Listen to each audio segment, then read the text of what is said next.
జీవించేదా జీవించేదా జీవించేదా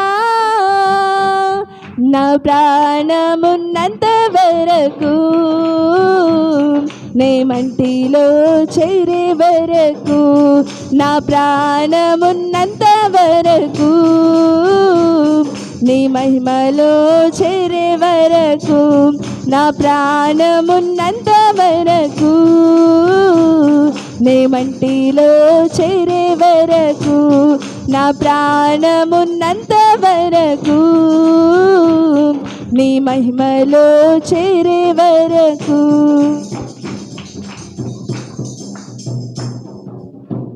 ప్రేమ నమ్మకం కలిగిన మా దేవ, పరిశుద్ధుడైన మా తండ్రి, కృప కలిగిన మా ప్రభువా, మీ కొందనాలు, నీ స్తోత్రాలు. మరొకసారి మరొక దినం మీ సన్నిధి ఆవరణంలో చేరి మిమ్మల్ని స్తుతించి గణపరిచే భాగ్యము మీరు మాకు అనుగ్రహించారు నాయన. ఇంకెక్కువగా ఆరాధించగలిగినట్లుగా మీ సహాయాన్ని మీరు మాకు అనుగ్రహించి మీ ఆత్మాభిషేకం మాకు అనుగ్రహించి నడిపించండి. ఇంతవరకు చేసిన మేలులు ఉపకారాలు బట్టి మీ స్తోత్రాలు చెల్లించుకుంటూ మమ్మల్ని అందరం దీవించి బలపరిచి మీ దీవులతో నింపి మహిమను అందమని యేసు ప్రభువారి పేరట స్తుతించి గణపరిచి ఈ ఆరాధన మీకు అర్పించుకుంటున్నాము తండ్రి, ఆమేన్. కూర్చుందామండి. ప్రియులారా, ఈ సమయంలో కొన్ని నిమిషాలు క్లుప్తంగా కొన్ని మాటలు మనం జ్ఞాపకం చేసుకుందాం. ఎక్కువసేపుగా ఏం చెప్పను కానండి, కొన్ని మాటలు మీకు జ్ఞాపకం చేస్తాం. ప్రియులారా, కొరింథీలో ఉన్న సంఘానికి అపోస్తలుడైన పౌలు రాసిన పత్రిక, మొదటి కొరింథీ రాసిన పత్రిక 8వ అధ్యాయాన్ని చదువుకున్నాం. ఈ 8వ అధ్యాయంలో ఉన్న కొన్ని మాటలు మనం జ్ఞాపకం చేసుకుందాం. కొన్నిసార్లు కొన్ని వర్తమానాలు బహిరంగంగా చెప్పడానికి వీలు పడదు. అందుకే ఇప్పుడు క్రైస్తవులకును క్రైస్తవ ఇతరులకు గొడవలు రావటానికి కారణం ఏంటంటే, వేదికల మీద చెప్పవలసినవి వేదికల మీద చెప్పాలి, మందిరంలో చెప్పవలసినవి మందిరంలో చెప్పాలి, వ్యక్తిగతంగా ఒక్కొక్కరికి కలిసినప్పుడు చెప్పవలసినవి అప్పుడు చెప్పాలి, కలిసినప్పుడు చెప్పవలసినవి మందిరంలో చెప్పవలసినవి వేదికల మీద చెప్పటాన్ని బట్టి సమాజంలో ప్రేమ వచ్చేసిందని అంటే గలిబిలు గొడవలు వచ్చేసినాయి. అది తెలవకే వారికి వచ్చేసింది. ఎందుకు అలాగ వచ్చేసినాయి అని అంటే, మా అంత జ్ఞానవంతులు లేరు అనుకుని ఒక విషయాన్ని గమనించాలి. నేను విమర్శిస్తలేదు, కానీ కొంత వాక్యం తెలిసినప్పటికి ఎలా ఉంటుందని అంటే, నా అంతటోళ్ళు లేడు అన్నట్టుగా ప్రవర్తిస్తారు. ఒక పాస్టర్ గారు అన్నారు, ఏవండి ప్రపంచమంతా సువార్త సభలు పెడుతూ తిరుగుతా ఉన్నారు అని ఆ బిలుగ్రహం గారిని అడిగితే, ఏవండి మీకు ఎంత వాక్యం తెలుసండి అని అంటే ఆయన అన్నాడు, అలాగైతే నాకు ఎంత వాక్యం తెలుసానంటే అని సముద్రంలో ఒక దోస్తుడు నీళ్ళు తీసి, నాకు తెలిసింది ఇంతే, ఇంకా తెలవలసింది సముద్రం అంత. దేవుని వాక్యము ఎంత తెలిసినా ఇంకా మనం నేర్చుకోవలసిన వారమై ఉన్నాం. చనిపోయే వరకు కూడా నేర్చుకోవాలి.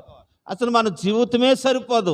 కాబట్టి ప్రియులారా, ఏదో కొంత తెలిసినప్పటికీ మనుషులు ఎలా తయారవుతారని అంటే, మా అంత జ్ఞానవంతులు లేరని వేదికల మీద చెప్పవలసినయేమో మందిరంలో చెప్పవలసిన వేదిక మీద చెప్పవలసినయేమో మందిరంలో ఎలాగూ చెప్తా ఉన్నారు. అదే చెప్తా ఉన్నాడు ప్రియులారా.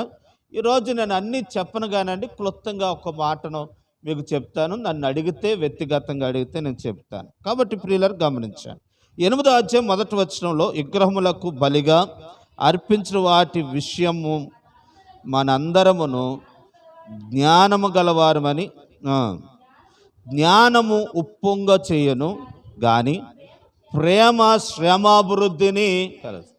కనుక జ్ఞానము, అదే ఇందాక చెప్పాను కదా, ఏదో బైబిల్ తెలిసిన వాడికి ఆ జ్ఞానం కలిగినోడు ఏం చేస్తాడనంటే ఉప్పొంగిపోతాడట. కనుక ఉప్పొంగిపోయి నా ఎంతటోళ్ళు లేడు అన్నట్టుగా చెప్తాడట. కాబట్టి దేవుని వాక్యం చెప్తా ఉంది, దీన్ని అన్వయించుకుందాం. మనకి ఎంత తెలిసినా ఎదటి వారిని తక్కువగా చేయటానికి మంచి పద్ధతి దేవుని ఆలోచన కాదు. కాబట్టి ఇలా చెప్పుకుందాం, మన సంఘంలో ఉన్నాం కాబట్టి ఇలా చెప్పుకుందాం. కనుక ప్రార్థన చేయటం వచ్చు ఆ పక్క వారి కంటే, అందుకని మనం ఏమైపోకూడదు, ఉప్పొంగిపోకూడదు, అతిశయపడకూడదు. కాబట్టి ఇంకా నేను దేవుని దగ్గర నేర్చుకోవాల్సింది ఉంది అని అనుకోవాలి. ఇంకా లేకపోతే చెప్పండి, మనము చెప్పటం వచ్చింది అని మనం ఉప్పొంగిపోకూడదు. లేకపోతే ఎవరైనా, నాకు ఒక ఆయన తెలుసండి, కాకరమూడిలో ఆయన సినిమా బ్యాండాలో పాటలు పాడతాడు, వరహాలని. ఆయన ఒకసారి అన్నాడు, బ్యాండాలో పాటలు పాడుతూ అన్నాడు, అది చెప్పి మన దగ్గరకు వచ్చి అన్నాడు, బాలసుబ్రహ్మణ్యం అని ఒగురుతూ పాడతాడండి అన్నాడు. ఎలాగా? ఒగురుతూ పాడుతాడు. మరి ఒగురుతో పాడినాడు అన్ని పాటలు ఎలా పాడాడు? నేను అంటున్న మాట ఏంటంటే, ఈయన ఏదో కొంత వచ్చినప్పటికి ఏం చేశాడు, ఉప్పొంగి వేరే వాళ్ళని అదే అంటున్నాడు. నేను ఎవరిని విమర్శిస్తలేదు, సందర్భం వచ్చింది కాబట్టి చెప్తున్నాను. జ్ఞానము ఏమవ్వకూడదు, ఉప్పొంగకూడదు. కాబట్టి నా ఎంతటోళ్ళు లేరు, నా ఎంతటోళ్ళు, నాకు నేను చెప్పుకున్నాను, నా ఎంతటోళ్ళు లేరు అని మనము ఎప్పుడూ కూడా ఉప్పొంగకూడదు. అదే సమయంలో ఎంత వచ్చినా మనకేముండాలని అంటే ప్రేమ ఉండాలి. అదే అంటున్నాడు, జ్ఞానము ఉప్పొంగ చెయ్యను, దాని ప్రేమ ఏం చేస్తుంది అంటండి, శ్రమాభివృద్ధి కలుగు. కనుక మనకు రాదు. చూడండి, కొంతమంది పాడుతుండగా తప్పు వచ్చింది అనుకోండి, పక్క నవ్వుతారు కదండి. కాబట్టి ఏదో పెద్ద ఏలకే వచ్చినట్టుగా, లేకపోతే ఏలకే పాడగట్టినట్టుగా. కాబట్టి ఇది ఏంటది, ఉప్పొంగ. అదే ప్రేమ అంటే ఒకసారి తప్పు వస్తే వచ్చిందిలే, మళ్ళీ ప్రయత్నం చేయి, వస్తుందిలే, పాడొచ్చు, మనందరం అలాగే నేర్చుకున్నాం కదా అని అంటారు. ఏముంటే ప్రార్థన చేసినాడు తప్పు వచ్చిందండి, ఏదో గలిబిలు అయింది, వాక్యం చదివినాడు తప్పు వచ్చింది, గలిబిలు అయింది. కనుక జ్ఞానవంతుడు బాగా, నాకేదో అంత బాగా తెలుసు అన్నట్టుగా. నేను ఒకసారి విమానం ఆశ్రయం ఒకరు తీసుకెళ్ళాను, అంటే ఎక్కించినాం. తీసుకెళ్తే నాకు చదువు రాదు, ఆడికి చదువు రాదు. కాదు చదువు రాదు, కానీ ఇంగ్లీష్లో చెప్తుంటుంటే అనౌన్స్మెంట్ ఏంటి అని అంటుంటే ఆడన్నాడు, ఏంటంటే అది పాస్టర్ గారు అంటే నాకు అర్థం అవ్వలేదు, నాకు కూడా ఇంగ్లీష్ రాదని. అంటే మీకు ఇంగ్లీష్ రాదా, మీకు చదువు రాదని పక్కన ఉన్నవాడు, ఆడికి రాదు. కాబట్టి నేను అంటున్నది ఏంటనంటే, ఆడికి రాని పెద్ద ఏదో నేనే తెలివైన ఉన్నట్టుగా ఎదుటి వారిని ఉప్పొంగి హేళన చేస్తారు. దేవుడు అదే చెప్తా ఉన్నాడు, ఎదటి వారిని ఏ విషయంలో కూడా ఏం చేయకూడదు అంటండి, హేళన. ప్రేమించాలి. ప్రేమ ఏం కలుగు చేస్తుంది అని అంటే శ్రమాభివృద్ధి కలుగు చేస్తుంది. ప్రేమ ఉప్పొంగకుండా చేస్తుంది. ప్రేమ ఇతరులను సరిచేస్తుంది. ప్రేమ ఇతరులు అంటే జ్ఞానానికిను ప్రేమకి తేడా ఏంటంటే కూర్చోలేదు, కూర్చోసరిగా అని అంటే ఇది ఏంటిదనంటే, అమ్మ నిన్ను కదా మామూలుగా అన్న, ఇది జ్ఞానంతో కూడున్న ఉప్పొంగటం. అమ్మ అలా కదరా, మనందరం మందిరంలో ఎలా ఉండాలి, క్రమంగా ఉండాలి రమ్మ, ప్రేమగా చక్కగా అని చెప్తే ఆ ప్రేమ వ్యక్తిని ఏం చేస్తుంది, మారుస్తుంది. కాబట్టి ఇదే ఈరోజు ఈ వాక్యాన్ని మనం అనిపించుకోవాలి. ఏ విషయంలో అయినా సరే మనం ఉప్పొంగకుండా, నాకు తెలుసని ఎదటి వ్యక్తిని కింకపరచకుండా ఆ వ్యక్తిని ప్రేమతో చెప్పినప్పుడు శ్రమాభివృద్ధి కలుగుతుంది. ఒకటి. రెండోది చదువుదాను రండి, ఇక్కడ మాట చెబుతున్నాను ఏంటంటే 7వ వచనం, అయితే అందరి యందు జ్ఞానము లేదు.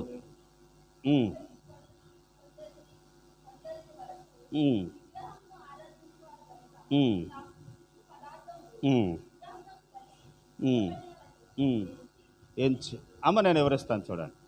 ఇక్కడ గొడవ ఏంటంటే, సంఘంలో వచ్చిన గొడవ ఏంటంటే, కొంతమంది విగ్రహంలో కర్పించింది తింటున్నారట. తింటుంటే కొంతమంది తింటున్నారు, కొంతమంది తినొచ్చు అంటున్నారు, కొంతమంది తినకూడదని అంటున్నారు. పౌలు గారు తనకు జవాబు ఇస్తున్నాడు.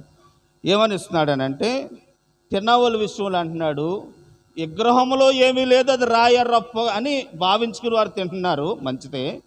కనుక తినకుండా ఉన్నవాడు తిన్నవాడిని చూసి వాడి మనసు ఏమైందంట, బలహీనమైంది. కాబట్టి ఒక మాటలో చెప్పేవాళ్ళంటే, బలహీనుడైన వారి కొరకు బలవంతుడైన వాడు తినకుండాటయ్యే మంచి. చదవండి 13వ వచనం.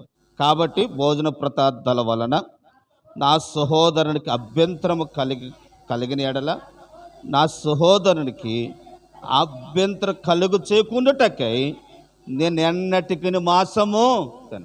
అమ్మ కూర్చో, అర్థం చేసుకుందాం. ఎలాగంటే, నేను తింటున్నది ఎదటి వ్యక్తికి అపవిత్రంగా అనిపించింది అనుకోండి. ఒకే సంఘంలో ఉన్నాం, ఒకే ఇంట్లో ఉన్నాం, ఒకే గ్రామంలో ఉన్నాం, ఒక ఇంట్లో ఉన్నామను నేను రక్షించబడ్డాను, మీరు రక్షించబడ్డారు. మీరే కొత్తవారు, నేను పాతవాడిని అనుకుందాం. కాబట్టి నాకు తెలుసు కాబట్టి విగ్రహంలో ఏమి లేదు కాబట్టి అది రాయ రప్ప అని నమ్మి నేను ఏం చేశానంటే తిన్నాను. నన్ను చూసి ఎదటి వ్యక్తి ఏం కలిగిందంట, బలహీనమైందంటే విశ్వాసంలో తగ్గిపోయాడు. ఇక్కడే అంటాడు, ఏమంటాడు తెలుసో, మనం ఒక విషయాన్ని మర్చిపోకూడదు. మనం ఏది చేసినా ఇతరులకు అభ్యంతరకరంగా ఉండకూడదు, ఒకటి. రెండోది ఏంటనంటే, మనం చేసింది దేవునికి ఏమి రావాలనంటే మహిమ రావాలి. మనం చేసింది దేవునికి మహిమ రావాలి. రెండు, ఇతరులకు ఎలా ఉండకూడదు, అభ్యంతరం. అది తినినా, తిండి అయినా, లేకపోతే ఏదైనా, ఏ కార్యక్రమైనా, ఏది చేసినా ఎదటి వ్యక్తికి మన బట్టి అభ్యంతరంగా ఉండకూడదు, ఒకటి. రెండు, అదే సమయంలో మనం చేసినది దేవునికి ఏమి రావాలంటండి, మహిమ వచ్చే వారంగా మనం చేయాలి అనే విషయాన్ని తెలియపరుచుకుంటున్నాను. కాబట్టి ప్రియులారా, పౌలు అంటున్నారు, ఏమంటున్నారు అని అంటే, కనుక బలహీనుడైన వాడు బలవంతుడు తిన్నప్పుడు బలహీనుడైన వాడు మన మనసాక్షి కనుక కుంగుపడుతుంది, కాబట్టి నువ్వు తినకుండుటయే మంచిది అని అంటూ ఉన్నారు. కాబట్టి ఇంకొక మాటను మీకు చెప్తానండి ప్రియులరా, దేవుడు ఒక్కడే. ఎన్ని బొమ్మలున్నా, ఎన్ని దేవతలు ఉన్నా అవన్నీ పుట్టిదే. దేవుడు మాత్రం ఒక్కడే. కానీ వాళ్ళు ఇట్టుకున్నారు అంతే దేవుళ్ళని, కానీ అవి దేవుళ్ళు మాత్రము కాదు. అది మనకు తెలుసు కాబట్టి ఇప్పుడు ఇంకొక మీకు అర్థమయ్యేలా చెప్తున్నాను. ఇప్పుడు స్టేజ్ మీద చెప్పులు వేసుకుని చెప్పొచ్చా, చెప్పకూడదా? బూట్లు వేసుకోవాలా, వేసుకోవచ్చా, వేసుకోకూడదా అని అంటే అమెరికాలో ఏం చేస్తారంటే బూట్లు వేసుకుని చెప్తారు. కాబట్టి అక్కడికి వారి మనసాక్షికి అక్కడ ఉన్న వాళ్ళకి ఏమి ఇబ్బంది లేదు. ఇప్పుడు మీరు మీ మనసాక్షికి నేను బూట్లు వేసుకుని చెప్పటాన్ని బట్టి వేసుకున్నా పర్లేదు, వేసుకోకపోయినా పర్లేదు, కానీ మీ మనసాక్షిని బట్టి నేను ఏం చేయాలి, మానేవాలి, తీసేయాలి, వేసుకోకూడదు. ప్రియులారా, మీకు మనసాక్షి, ఇప్పుడు అమెరికాలో వేసుకోవచ్చు, ఇప్పుడు అమెరికాలో వేసుకున్నారు, మరి అక్కడ చాలా బాగానే ఉన్నారా అని అక్కడ వేసాలి, ఇక్కడ వేయకూడదు. కాబట్టి ఎందుకు వేయకూడదు అని అంటే, ఇక్కడ బూటులు వేసుకున్న మనసాక్షి అంటే వేసుకోవచ్చులే అని మనసు లేదు. కాబట్టి వీరు మనసాక్షి బాధపడకుండా నేను మానేటయ్యే మంచిది, అదే చెప్తున్నాడు. కాబట్టి అది ఉట్టిది అని నీకు అర్థమైంది, మంచిదే, నీ జ్ఞానం గొప్పదే.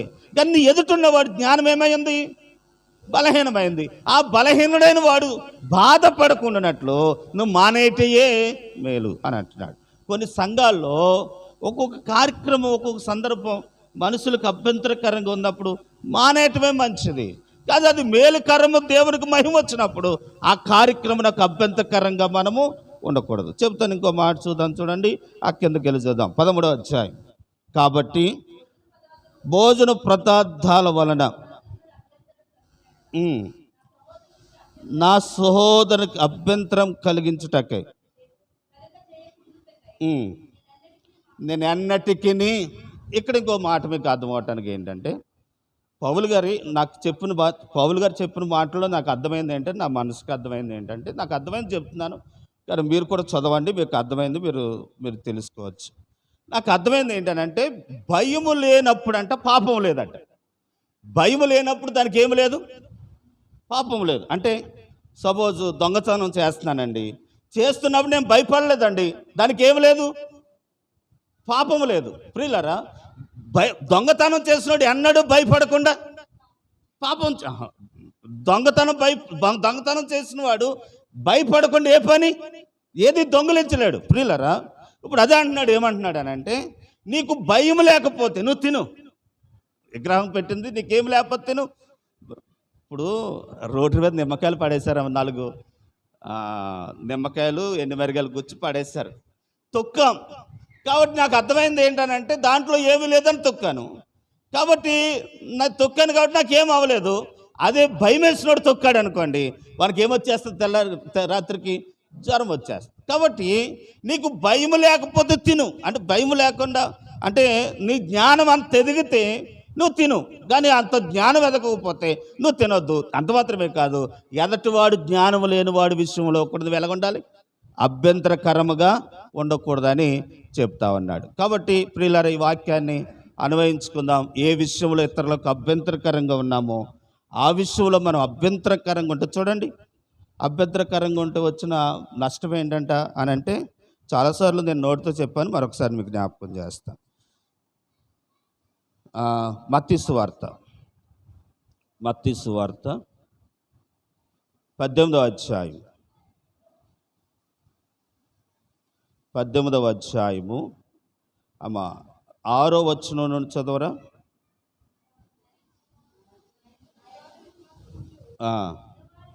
చిన్నవారిలో వాడు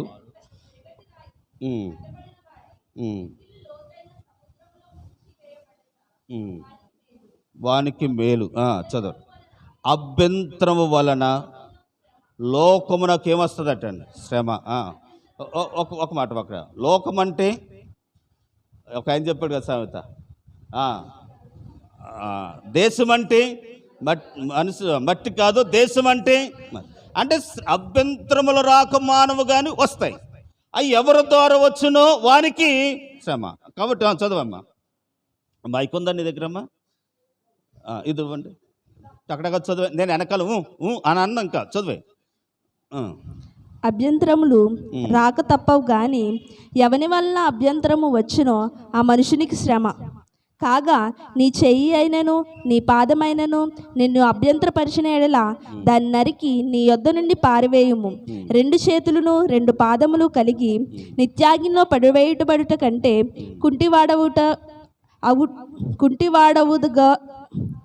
కుంటివాడవుగానో అంగహీనుడుగానో జీవములో ప్రవేశించుట నీకు మేలు.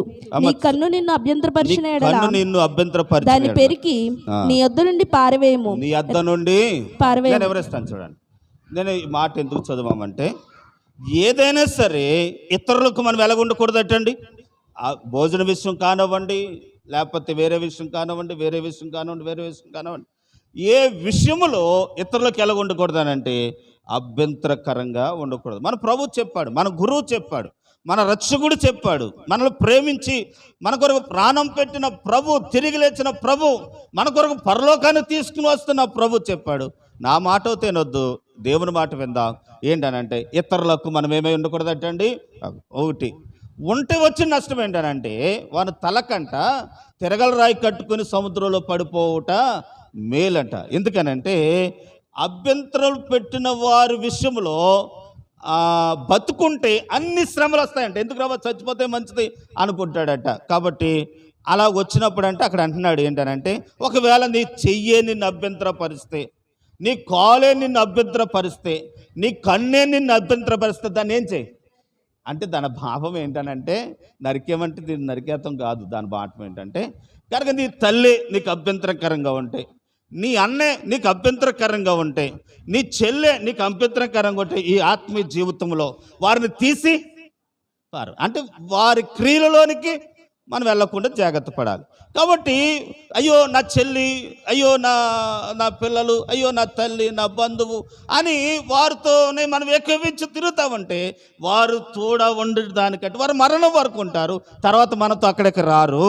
అక్కడ మనం ఎక్కడికి వెళ్ళిపోతాం తెలుసా? నరకానికి వెళ్ళిపోతాం. అదే చెప్తున్నాడు, నువ్వు వారితో ఉండుట కంటే వారు లేకుండా పరలోకములోకి వెళ్ళటయ్యే మేలు. కాబట్టి నరకానికి వెళ్ళకుండా పరలోకానికి వెళ్ళటయ్యే మేలు. ప్రియులకు సమయం లేదు కనుక మార్కు సువార్తలోనే ఎక్కడ అంటారు ఏంటనంటే, కనుక తల్లిని, తండ్రిని, బంధువులను, స్నేహితులను, భూములను, ఆస్తులను సమస్తాన్ని ఏం చేయాలట?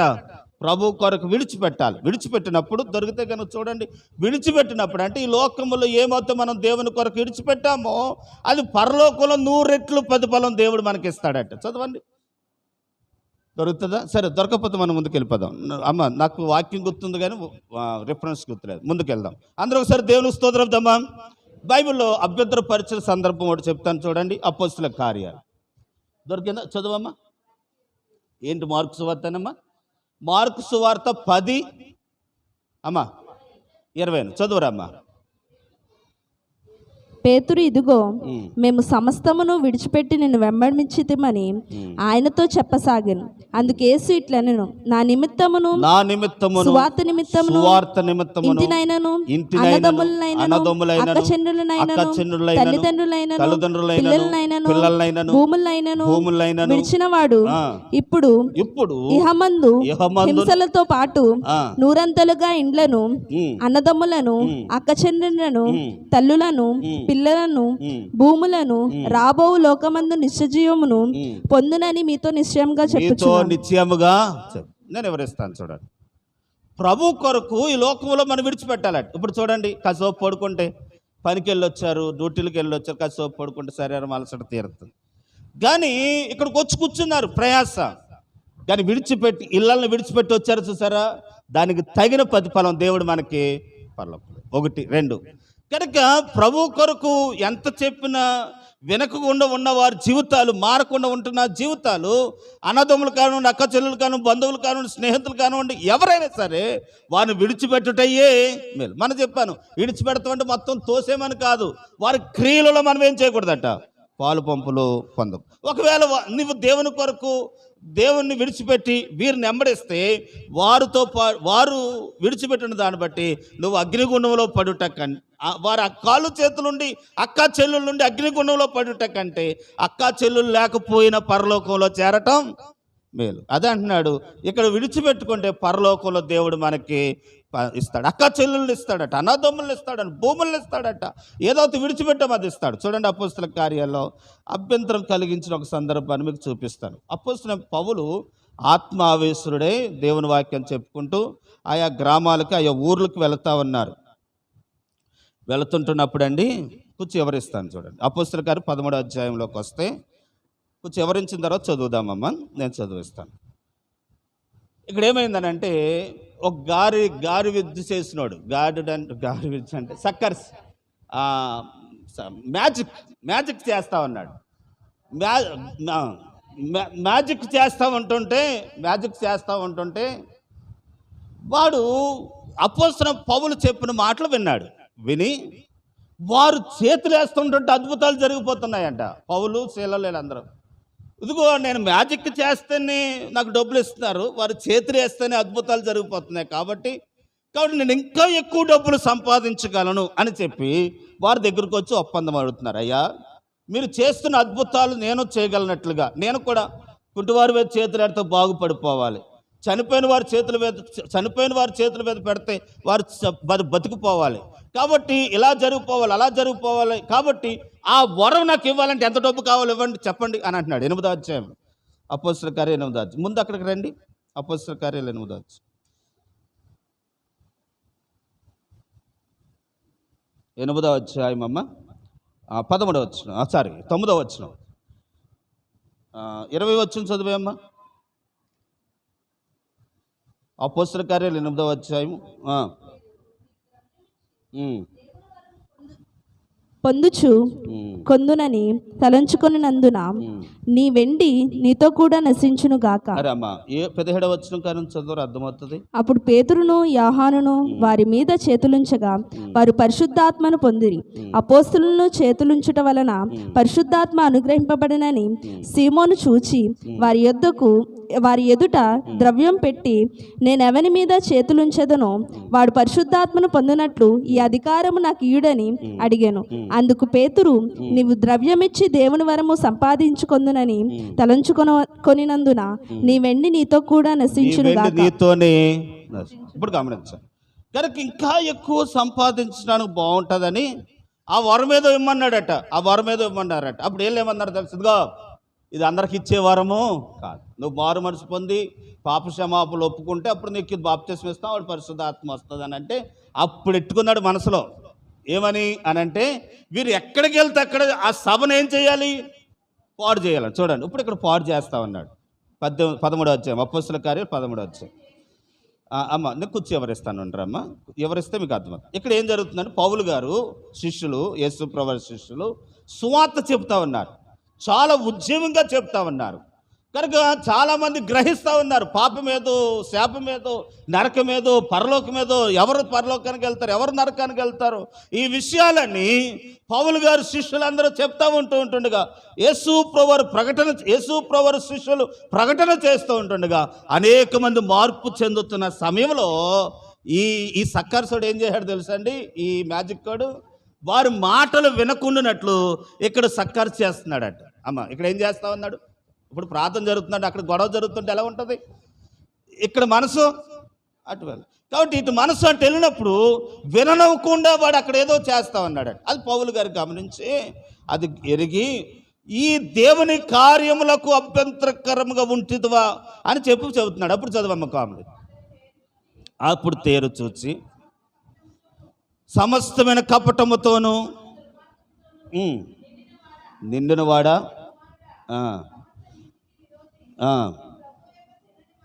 పొరబు యొక్క తిన్నని మార్గములను మానవా ఇదిగో కొంతకాలము గుడ్డివాడివై సూర్యుని చూడకుందమని చెప్పాను. వెంటనే మబ్బు చీకటి అతనికి కమ్మెను గనుక అతడు తిరుగుచు ఎవరైనా చెయ్యి పట్టుకొని ఎవరైనా తిప్పవలసి వచ్చు. కాబట్టి ప్రియులారా, దేవుని కార్యములకు ఏమై ఉన్నాడు? అభ్యంతరకరంగా ఉన్నాడు. దేవుని సువార్త కొరకు, దేవుని పని కొరకు, దేవుని కార్యముల కొరకు. ఎందుకని అనంటే ఆ వరం ఇమ్మన్నాడు. ఆ వరము ఇవ్వనన్నందుకు, మారు మనసు పొందాలి అని చెప్పినందుకు, ఇప్పుడు ఈ కార్యములు, దేవుని కార్యముల కొరకు ఏమయ్యాడు అనంటే, ఇప్పుడు ఏమయ్యాడు? వచ్చిన శిక్ష ఏంటో చెప్పాలి. గుడ్డివాడు అవటం అంటే, ఇప్పుడు ఈ సందర్భంలో గుడ్డివాడు అవటం అంటే ఏంటంటే, మన ఎదురుగుండానే ఉంటుంది, మనం పొందుకోలేం. మన ఎదురుగుండానే ఉంటుంది, మనకు దగ్గరలోనే ఉంటుంది, మనం తీసుకోలేం. ఆ పరిస్థితి వచ్చేస్తుంది ప్రియులారా. చూడండి, పరీక్షలో ఇంటర్వ్యూలో జాయిన్ అవుతూ దాంట్లో పరీక్ష రాస్తూ మంచి పాయింట్ అక్కడ మర్చిపోయో గేట్ కాడికి వచ్చినాడు, గుర్తుకొచ్చింది. బయటకు వచ్చాక ప్రయోజనం ఉంటుందా? ప్రయోజనం ఉండదు. అది గుడ్డితనం.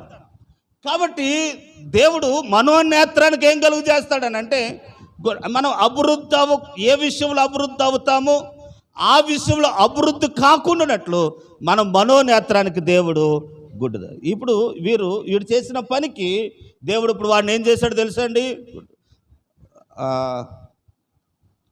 నిన్న మా పాస్టర్ గారు ఒక ఆయనతో అనుకులో ఉన్నారు.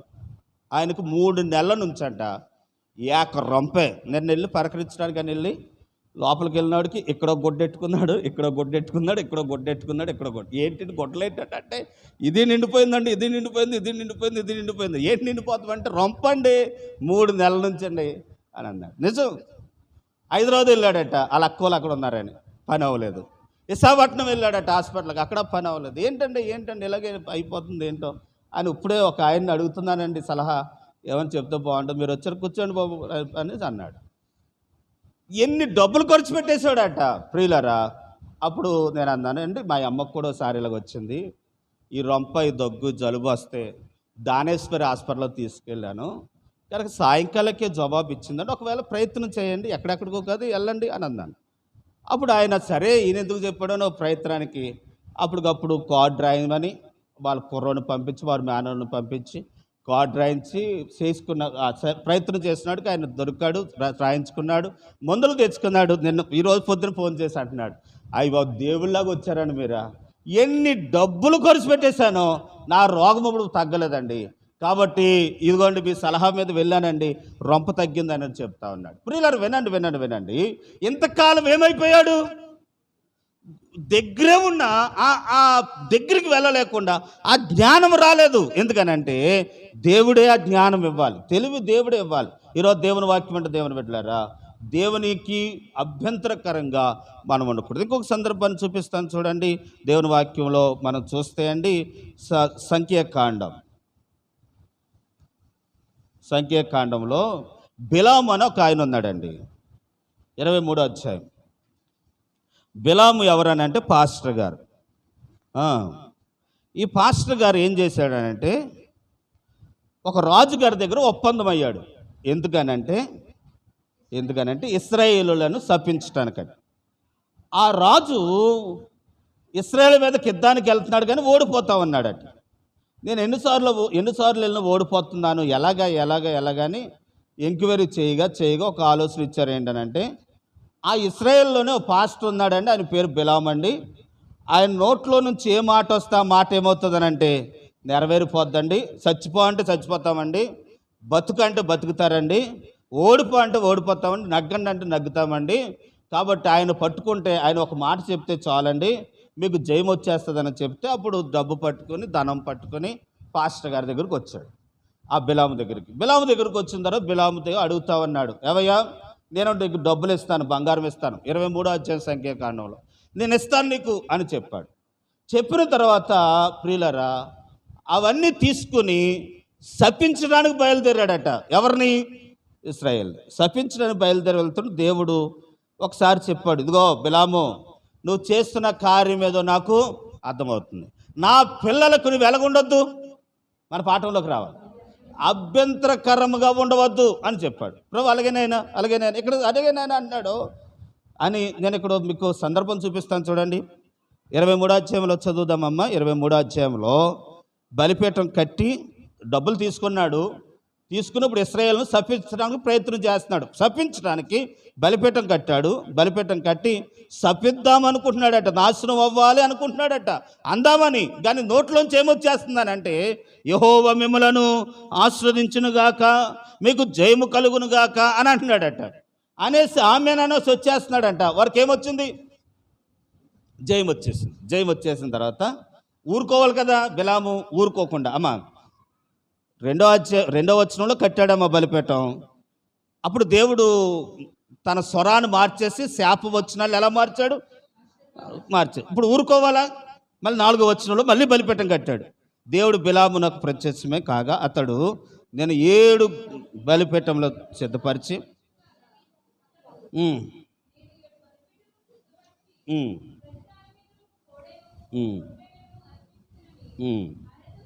అమ్మ చూడరా 2, 3, 14 చూడండి. 14 వచనం.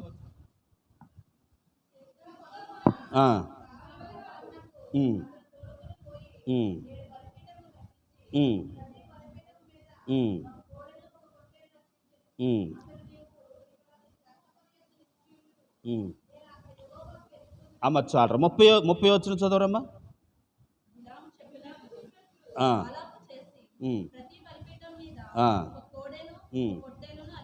ఇప్పుడు అమ్మ వినాలి, అర్థం చేసుకోవాలి. ఒక బలిపీఠం కట్టాడండి, శపిద్దామనుకుంటున్నాడండి. దేవుడు ఏమొచ్చిన వేస్తున్నాడు? అదే అనుకుంటున్నాడు. బాలాకు ఆ రాజు అంటున్నాడు, నిన్ను ఎందుకు తెచ్చుకుందాను, ఈ బలిపీఠం ఎందుకు కట్టుకుందాను, శపించమంటే నువ్వు దీవించమంటావు ఏంటి అని అంటే 20 వచనంలో అంటున్నాడు, నేను ఏం చేయనయ్యా. బిలాము అంటున్నాడు, నేను ఏం చేయనయ్యా, దీవిద్దాం అనుకుంటున్నాను కానీ నా నోట్లో నుంచి ఏమొస్తున్నాయి అని అంటే శుభవచనాలే వస్తాయి ఉన్నాయి అని అంటున్నాడు. చూడండి 20 వచనం, ఇదిగో దీవించమని నాకు సెలవాయను, ఆయన దీవించాను, నేను దానిని ఏం చేయలేను. ఇప్పుడు 1 సారి 2 సార్లు 3 సార్లు 4 సార్లు ఒకసారి వద్దు అన్నకేం చేయాలి? ఆపేవారు. కాబట్టి మళ్ళీ చేశాడటండి. వచ్చిన నష్టం ఏంటో తెలుసండి, చదువుదాం. 10వ వచనం. వచ్చిన నష్టం, బిలాముకు వచ్చిన నష్టం. యాకోబు రేబులను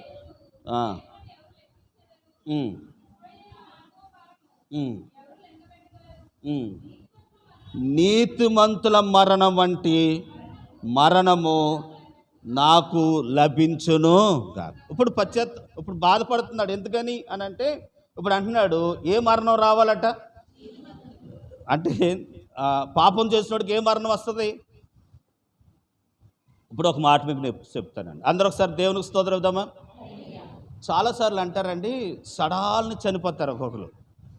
ఇవాళ నేను కవరారం వెళ్ళానండి ఆదరణ కూడికి. ఇప్పుడు మన ముసలావిడ చనిపోతే ఈరోజు ఆదరణ కూడిపోతే వెళ్ళాను. అపర్ణ వాళ్ళు బంధువులు అంట, పక్క వాళ్ళ ఇంటి వారే, వాళ్ళకి అత్తగారు అమ్మ ఎవరో, నేను ఇస్రాయేల్ గారి ద్వారా వెళ్ళాను. అప్పుడు ఇల్లుగా అక్కడ చెప్పారు ఏంటంటే, పొద్దున్నంట నిన్నంట బట్టలు ఉదుకుతుందంట, ఇలా పిండి అలా మెట్టి మీద వేసిందంట, అలా పడిపోయిందంట. అలా పడిపోయింది 40 సంవత్సరాలు, చనిపోయారు. నేను అప్పుడు అంటున్నారు, మంచి మరణం అండి. ఏ మరణం? ఇలా బట్టలు ఉతుకుతూ పిండుతూ అలా వేస్తే ఏమైందంటండి, మంచి మరణం. ఎందుకు మంచి మరణం అని అన్నాను. కాబట్టి ఎవరితోనూ చేయించుకోకుండా వెళ్ళిపోయిందండి, ఎవరి పని చేయించుకోకుండా కాదు. బైబిల్ చెప్తున్నది ఏం తెలుసా, షడాలు చనిపోయింది, నీతిమంతుల మరణము కాదు. మీరు ఎప్పుడైనా అలాగ అనొద్దు, కనుక అది శాపకరమైన మరణమే. కాబట్టి ప్రియులారా, నేను అంటున్న మాట ఏంటంటే, బైబిల్లో ఎవరు నీతిమంతులైనా సరే వారు మంచము పట్టి నిండు వృద్ధాప్యం వచ్చిన తర్వాత వారు కాళ్ళు చేతులు ముడుచుకుని అప్పుడు వారి ప్రాణాన్ని చదవలేదు మీరు? యాకోబు ఎలా చనిపోయాడు? ముడుచుకుని చనిపోయాడు. కనుక అబ్రహాం ఎలా చనిపోయాడు? ముసల కాలం ముందు చనిపోయాడు. బైబిల్ అందరూ అలాగే చనిపోయారు. అది మంచి మరణం, అది నీతిమంతుల మరణం. కాబట్టి ప్రియులారా, ఈ దేవుడు శపించొద్దన్న దానికి, ఇశ్రాయేలును శపించిన దానికై వచ్చిన నష్టమేంటి తెలుసా? తానుకు నీతిమంతులకు కలిగిన మరణం అతనికి కలగలేదు. కాబట్టి ఎందుకు తెలుసా? మన పాఠంలోకి రావాలి. అభ్యంతరకరముగా ఉండకూడదు. ఇంకో మాట చెప్పేసి నేను ముందుకు వెళ్తాను. అందరూ ఒకసారి దగ్గరగా దేవుని స్తోత్రం చెప్దామా? అప్పుడైనా ఊరుకోవాలా? ఊరుకోలేదు. బిలాం ఏం చేశాడు తెలుసా? రాజుగారిని కేకేసా, అండి దేవుడు నా నోట్లో శుభవచనాలే రప్పిస్తున్నాడు కాబట్టి నేను శపించడం నా వల్ల కాదు. నేను సలహా ఇస్తాను, దేవునికి ఏది కోపమో అది నాకు తెలుసు, నేను చెప్తాను వినండి అని చెప్పి రాజు ఈ మాట చెప్తాక ఇంత లాక్కొచ్చాను. కాబట్టి నేను దేవునికి ఏది కోపమో నేను చెప్తాను వినండి అని చెప్పి రాజుగారికి సలహా ఇచ్చాడు. ఏంటి ఆ సలహా అంటే, మీరండి విగ్రహములకు అర్పించిన భోజనాన్ని వారి బలవంతులకు పెట్టండి. మళ్ళీ చెప్తున్నాను, నేను శపించలేను, నా వల్ల కాదు, నా దేవుడు నా నోట్లో నుంచి ఏమి రానిస్తలేదు, శాప వచ్చిన రానిస్తలేదు. కాబట్టి మీరు పని చేయండి, బలి అర్పించినది వండి దాన్ని వారికి కొట్టించండి. దేవుడే వారి పని, మీరు సంపక్కర్లేదు, మీరు ఏం చేయక్కర్లేదు, దేవుడే వారిని ఏం చేస్తాడట. చదవండి 23వ అధ్యాయం, సంఖ్యాకాండం 24వ అధ్యాయంలో అనుకుంటామ్మా. 25వ అధ్యాయం 1వ వచనం. మైకులో చదవరం.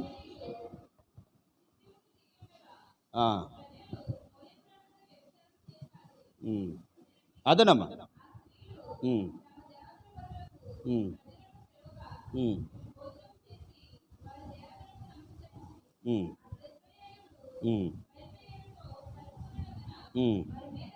వారి మీద యెహోవా కోపము. 9వ వచనం, 25:9. 24,000 మంది ఆ తెగులు చేత ఏమైపోయారండి? ఇప్పుడు బిలాము నా వల్ల కావటలేదని చెప్పి ఆ డబ్బు కాసుపడి దేవునికి ఏది కోపమో అది ఏం చేశాడు? సలహా ఇచ్చాడట. ఆ సలహాను బట్టి దేవునికి కోపము రాగా, ప్రియులరా, దేవుని ఉగ్రత వారి మీదకి రాగా ఆ రోజునంట, ఒక్క రోజునంట 24,000 మంది ఏమైపోయారటండి. ఇప్పుడు నీకు ప్రశ్న, మరి విగ్రహంలో ఏమి లేదు కదా, ఒట్టిదే కదా, మరి ఎందుకు చనిపోయారు అని అంటే, ఎందుకు చనిపోయారు? అది ఒట్టిదే కదా, మరి అపోస్తలుడైన పౌలు ఒట్టిదే అంటున్నాడు కదా, తింటే తిన్నారు కదా, ఎందుకు చనిపోయారు అని అంటే ఇక్కడ ఒక క్యాచ్ చేయాలి ఒక మాట. ఏంటనంటే, విగ్రహంలో ఏమీ లేదు, తిండిలో ఏమీ లేదు, కానీ దేవుడు తినొద్దన్నాడు, వారు తిన్నారు. అంటే ఆజ్ఞ అతిక్రమించిన దాన్ని బట్టి వారికి ఏమొచ్చింది? శాపం వచ్చింది. ఇప్పుడు చెప్పండి, ఇప్పుడు దేవుడు చెప్తున్న మాట ఏంటనంటే, తినను తినకపోయినను ఇతరులకు మనం ఎలా ఉండకూడదు. విగ్రహంలో ఏమీ లేదు, విగ్రహంలో అర్పించినది ఏమీ కాదు, కానీ నువ్వు ఇతరులకు అభ్యంతరకరంగా తిన్నావు చూసావు, అదే మనకి ఎలా మారుతుంది? మళ్ళీ చదువుదాం రండి, కొరింథీ రాసిన పత్రిక.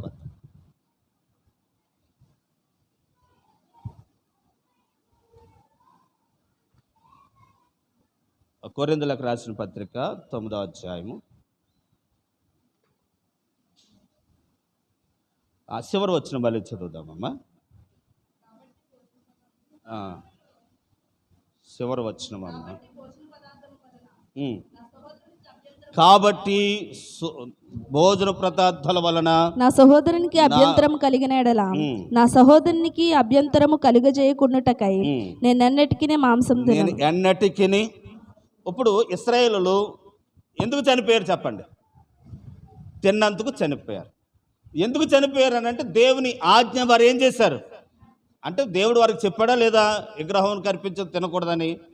విగ్రహం కర్పించదు తినకూడదు, దాంట్లో ఒట్టిదే మనకు తెలుసు, కానీ వారు ఆజ్ఞ ఏం చేశారని అంటే అతిక్రమించారు. ఇంకో మాట చెప్పనండి, ఇప్పుడు ఎవరిది ఆదాము అవ్వ పండు తిన్నారండి, పండులో దోషం ఉందా? మీరు తిన్న దాంట్లో దోషం ఉందా? ఇంకో మాట, ఆజ్ఞ ప్రాముఖ్యమా పండు ప్రాముఖ్యమా? ఆజ్ఞ. పండులు చాలా ఉన్నాయి, పండులో ఏమీ లేదు, పండులో ఏమీ ప్రభావం లేదు. తినొద్దు అన్నారు, తిన్నారు కనుక వారికి ఏమొచ్చింది? శాపం. ఈరోజు కనుక అభ్యంతరంగా ఉండవద్దు అన్నాడు, ఉన్నామంటే శాపం. కాబట్టి దేవుడు చెప్తున్నాడు, ఇతరులకు అందుట్లో ఏమీ లేదు, కానీ ఇతరులకు మనం ఎలా ఉండకూడదట? అభ్యంతరముగా ఉండకు. అదే మనకి ఎలా మారుతుంది అని అంటే శాపముగా మారుతుంది. కాబట్టి ప్రియులారా ఆలోచించండి. ఈరోజు దేవుని వాక్యాన్ని బట్టి మీతో చెప్తున్నాను, ఇతరులకు మనము ఏ విషయంలో కూడా అభ్యంతరకరంగా ఉండకూడదని ప్రభు పేరట మీకు మనవి చేస్తూ ఉంటున్నాను. కాబట్టి ఈరోజు దేవుని వాక్యం వింటున్న దేవుని బిడ్డలారా, నేను ముగిస్తూ ఉన్నాను ఏంటనంటే, ఏ విషయంలో కూడా నిర్లక్ష్య స్వభావం కలిగి ఉండకూడదు. ఇది దేవుని సన్నిధి, దేవుని ఇల్లు, దేవుని పరిచర్య, దేవుని చేత. ఇంకొక విషయం చెప్తున్నాను, దైవజనుడు వద్దంటే వద్దు, కావాలంటే కావాలి. దానికి అభ్యంతరకరంగా ఉండకూడదు. ఇంత ఆత్మావేశముతో, ఇంత జ్ఞానముతో, దేవుని శక్తితో చెబుతున్నామంటే, చెప్పగలుగుతున్నామంటే దేవుని మాటలే, దేవుని ఆత్మపూలకంగా చెప్తా ఉన్నాం. కాబట్టి ప్రియులారా, ఎవరైనా కలెక్టర్ గారిని తీసుకొచ్చి నిలబెట్టి చెప్పమనండి, చెప్పలేరు. ఎందుకు తెలుసా? వారికి దేవుని ఆత్మ ఉండదు.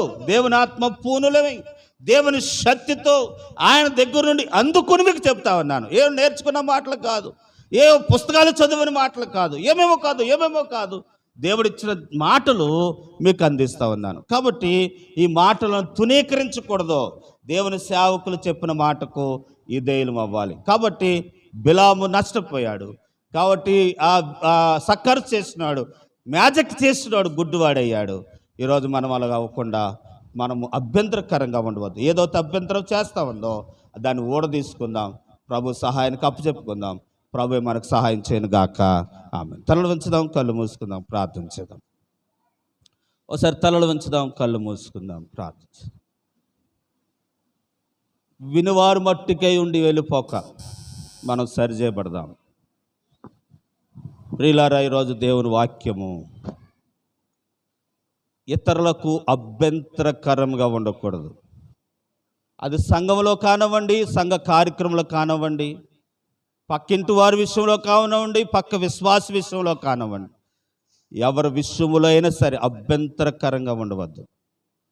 ఉంటే వచ్చిన నష్టం ఏంటనంటే, నీ కళ్ళెదురుగానే ఉంటుంది ఆశ్రదం, నువ్వు పొందుకోలేవు, అది నీ చేతిలోనికి రాదు. ఎందుకనంటే ఇదిగో వారు గుడ్డివారైపోయినట్టుగా మనకు వెతుకులాడతాము కానీ దొరకదు. ఈరోజు దేవుని పిల్లలారా, కొన్ని ఆశ్రదాలు మనం ప్రయత్నాలు చేస్తున్నాం, పొందుకోలేకపోతున్నాం. కారణం ఏంటి చెప్పనా? ఇదిగో దేవుని కార్యములకు మనం అభ్యంతరంగా ఉండకూడదు. ఇది దేవుని పని. మనము దేవుని పని కొరకు ఎదటి వ్యక్తి విషయంలో, బలహీనుడైన వారి విషయంలో అభ్యంతరంగా ఉండకూడదు.